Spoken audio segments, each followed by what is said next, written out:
how to create a subdomain on Cpanel and install WordPress. So hello guys and welcome back to today's video. Over here right now at your GoDaddy, we have our Cpanel admin over here. So let us navigate into our Cpanel admin, and this is what we're going to see.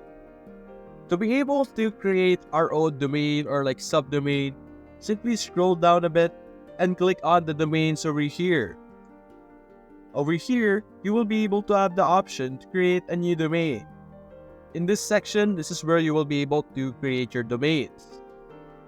After that, if you wish to install WordPress, simply go to Applications under Installatron. Over here, you will have different apps for different purposes, and you can see here that we have WordPress. Over here, you can easily install WordPress of any versions, as you can see here. By clicking this button, you will be able to install WordPress into your Cpanel. So that's basically it guys. If you enjoyed this video, leave a like and subscribe. Thanks for watching.